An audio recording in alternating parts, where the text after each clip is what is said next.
These past few days, we've been paying a lot of attention to the buyout market since there are so many interesting veterans out there.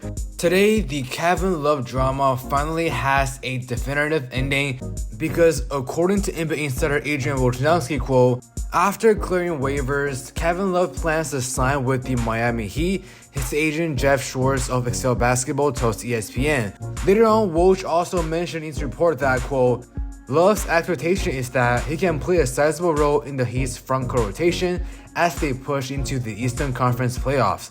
Love talked with the Sixers too. However, this is not it because later on, according to Woj, quote, the Heat are planning to also sign free agent center Cody Zeller on Monday.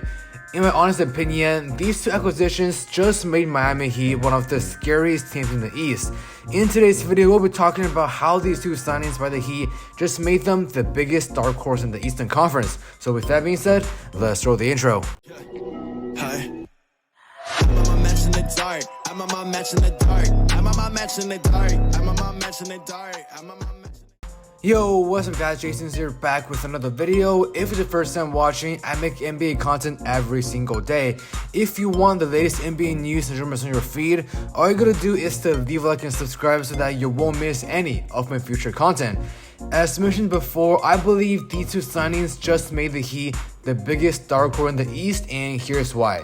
First, let's take a quick look at the Heat depth chart once again. At the point guard position, Kyle Lowry and Gabe Vincent take the most amount of times on the court. At the age of 36, Kyle Lowry is still a very serviceable guard in the league, averaging 12 points, 4.3 rebounds, and 1.1 assists per game. These past 2 years, we can tell that Kyle Lowry is a great playmaker for the Heat and therefore a perfect facilitator for the entire Heat offense. On the other hand, Gabe Vincent is slowly establishing himself into a key piece of this Miami team. From the stats here, you can see clear improvement in basically every category every season. This year, he's averaging 10 points, 2.3 rebounds, and 2.6 assists per game, and is a perfect backup point guard for the Heat. In terms of the shooting guard position, the Heat has one of the best 1-2 combo in Tyler Hero and Victor Oladipo.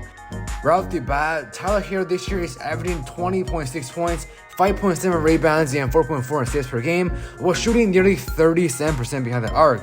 Slowly, Hero is becoming one of the best shooters in the league. His backup, Victor Oladipo, is averaging 11.2 points, 3.5 rebounds, 3.9 assists, and 1.7 steals per game. So already, you can see here that the Heat has a very rich backcourt group.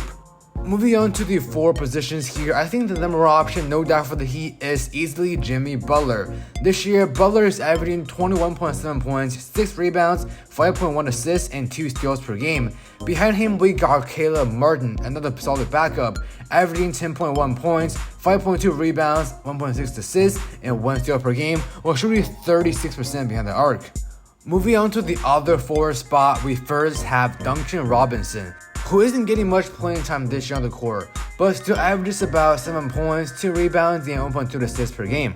If we look at his numbers these past 2 seasons, the Heat knows if they give him solid minutes, he'll produce on a high level. Also, don't forget Robinson was dealing with a finger injury early on, which definitely connects with his poor shooting, but as the season goes on, he will definitely only get better. The other main forward player, Max Strus, is popping off this year. Building off what he left off last year, he's currently averaging 12.6 points, 3.6 rebounds, and 2.2 assists per game. And of course, at the center position, we have our all-star player Bam Adebayo, averaging 21.6 points, 10 rebounds, 3.3 assists, and 1.2 steals per game.